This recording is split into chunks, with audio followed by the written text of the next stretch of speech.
The time is exactly 21 after 9 o'clock. We are now joined by independent economic, energy and political analyst Tshepo Kgadima. A very good morning to you, Tshepo. Welcome to the program. A very good morning to you and greetings to the listeners of Salam Media as well as One Nation FM in Polokwane. Thank you indeed. Lovely to have you on the show yet again. Now, the coal-fired Komati Power Station in Mpumalanga has reached the end of its operating life and was decommissioned yesterday. The plant, which has been operating since 1961, had its final generating unit taken offline at midday yesterday, so said Eskom.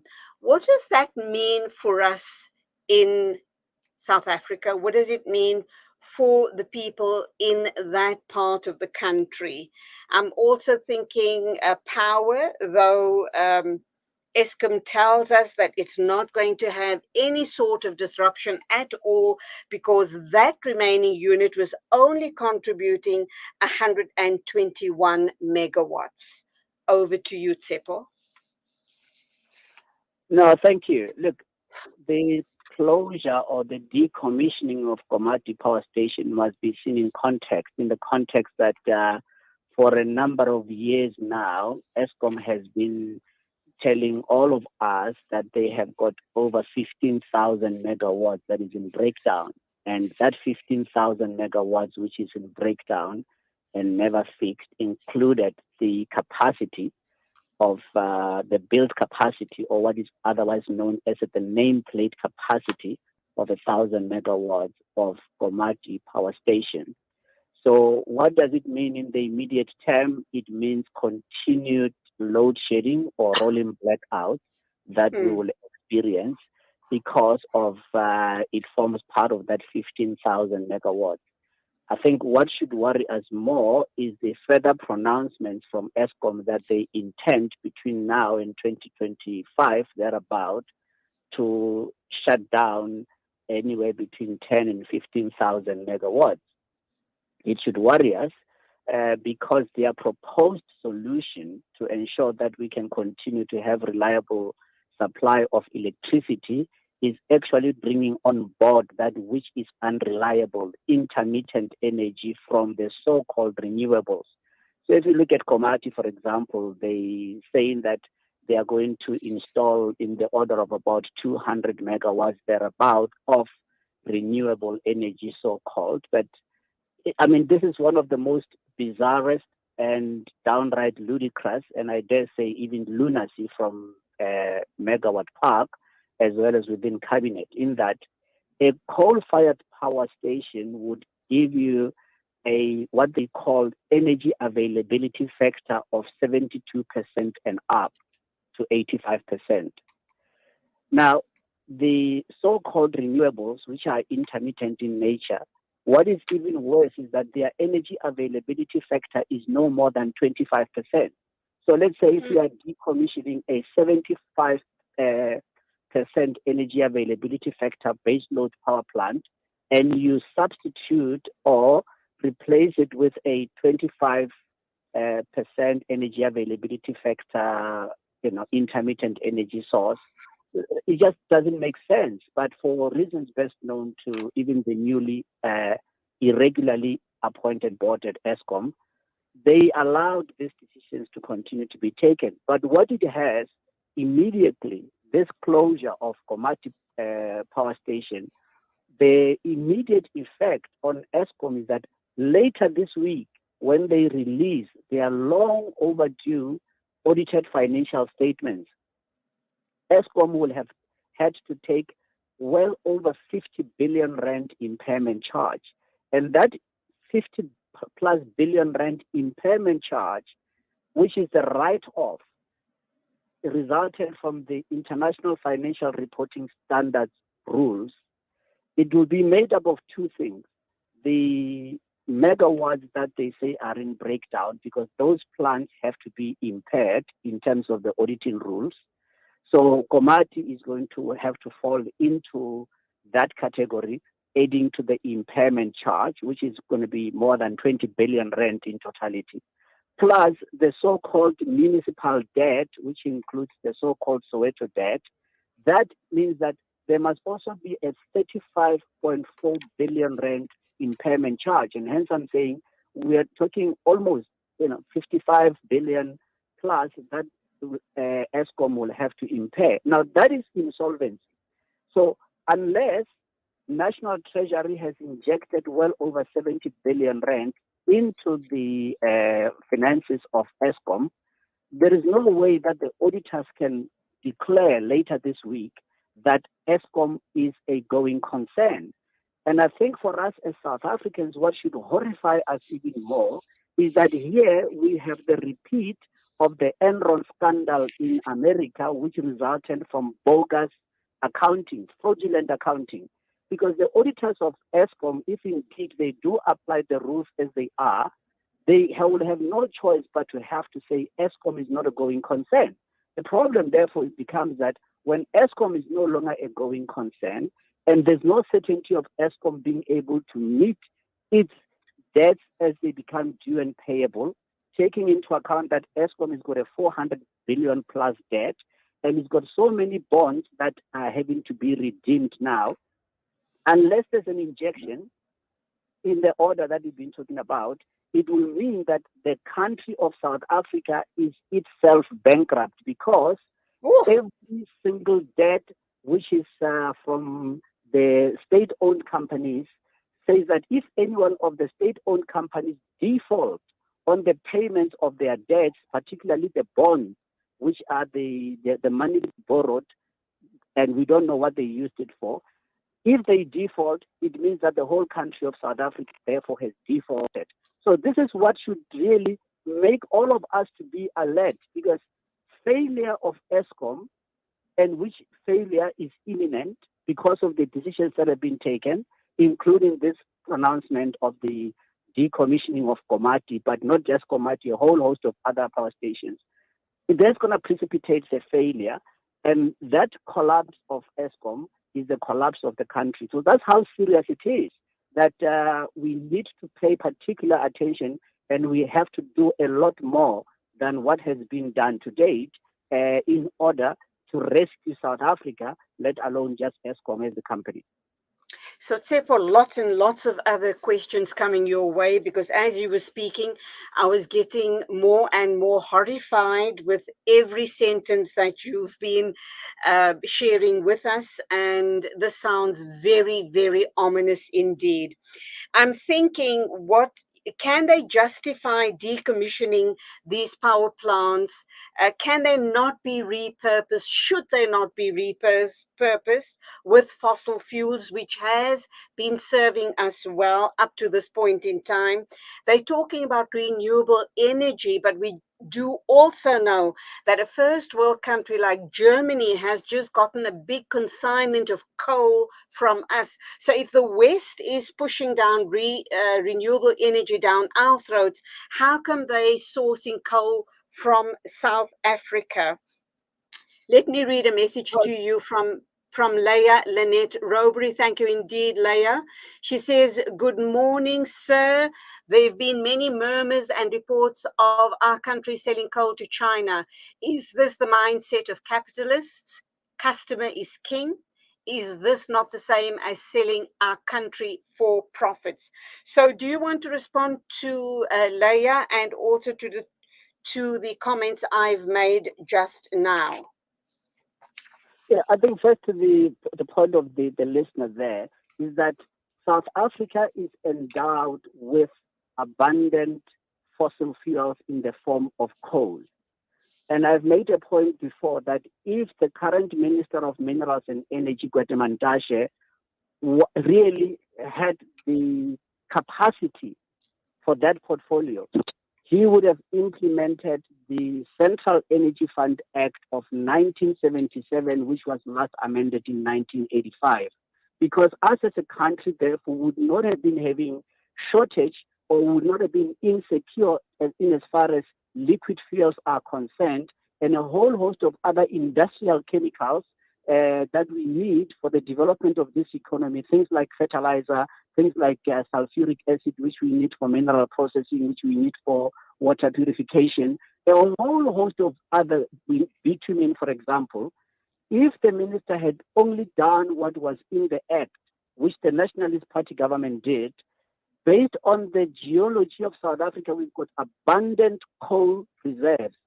Even if we were to double our production capacity of coal from 250 million tons thereabout to 500 million tons, we would still have well over 120 years of coal left in this country to be able to exploit, to develop this economy so that it can make the promised land for more people. Secondly, to just underpin the point, there was an announcement yesterday that South Africa has had a trade surplus in excess of 19 billion. Reuters economists were thinking it will be 5 billion, but it's 19 billion. Why? Because commodity prices have been high, our rand has been weakening, and we were able to earn a lot more in foreign currency. Now, to make the point on coal, coal is the single largest foreign exchange earner for this country. We should therefore, taking into account the abundance of the coal resources of this country, we should have been sparing no effort to increase our coal production, to export it, as well as to convert that coal into synthetic fuels, as Sasol is doing, as well as into a whole host of other petrochemicals, as far as ensuring we industrialize our economy, but at the same time ensuring that we can generate power from coal, because coal, it is we know exactly how to burn it, we know how to mine it,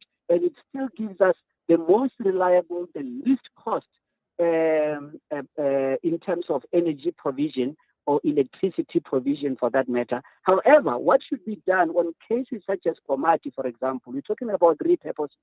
For a number of years now, 8 years, I have been begging anyone who is there to listen in the management of Eskom to ensure that all of these power stations that they say are old, they should be retrofitting the higher efficiency, lower emissions, clean coal technologies.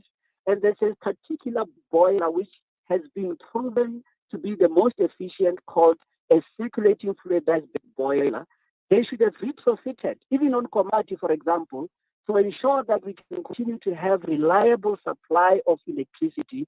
Why anyone in their right mind, acting in the best interest of Eskom, and the best interests of Eskom are intertwined, the best interest of this country as a sovereign nation, why would they want to replace base load when the economy of this country is structured on grid supplied baseload electricity? The economy of this country, whether we're talking about the appliances, whether we are talking about the manufacturing sector, the industries, every single component of the economy of South Africa is based on grid-based baseload electricity. So here we are now, we are being told that renewables are going to be the solution. I'm saying, how can anyone in their right mind tell South Africans with a straight face that a intermittent energy source which only has got an energy availability factor of no more than 25%, meaning in a 24-hour day, only 25% of the time you will get electricity, without even telling us, well, what happens in the other 75% of the time where there is no electricity from these so-called renewables, and then you believe that, well, this economy can be able to grow, we can have electricity. So what is going to happen? The more decisions they take of introducing these intermittent energy sources, ramming them down our throats, the grid of South Africa is imperiled even further.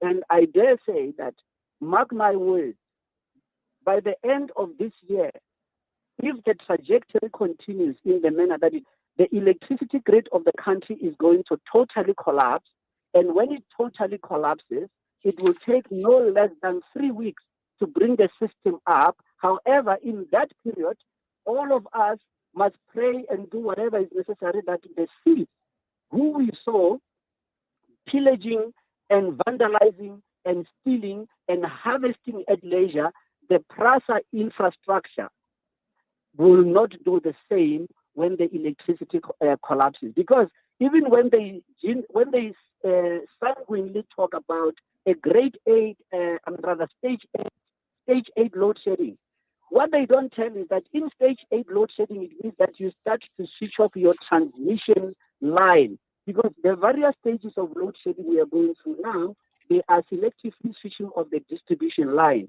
And we know what happens when the distribution lines are switched off for that 2 hours or plus, because the thieves then find it time to go and steal the infrastructure that is there. So when you switch off the transmission line, that is catastrophic. And when the grid collapses, by the time the 3 weeks ends, the country's electricity infrastructure will be so decimated, we will never ever be able to recover. That's how serious the thing is. So what we are asking is that Eskom needs people who are competent. The newly appointed board, they've already demonstrated that they are unfortunately out of depth. They are punching above their weight, and as a result, they are going to sink all of us, because they themselves are now presiding over very bad decisions. But those bad decisions affect all of us. As for the top management who should have been fired, whether it's Andre de Ruyter, Umian Oberholzer, or the CFO, they should have been fired day one. They have not been fired. So the risk is unfortunately heightened of the great collapsing. And in government, I can tell you now, the government we have today, 2024 cannot come quick enough to have this government taken out. And by the time 2024 comes, the electricity grid of this country will have totally collapsed. They know this risk. We know this risk. And they are taking decisions such as borrowing $8.5 billion from the Europeans and the Americans, who we have correctly pointed out that they themselves have gone back to fossil fuels, because that is the only thing that works. Fossil fuels and nuclear are the only reliable sources that work. And fossil fuels such as coal, as well as nuclear, is what is available for South Africa. We don't have the option of gas. The Europeans have got the option of gas. The Americans have got an option of gas.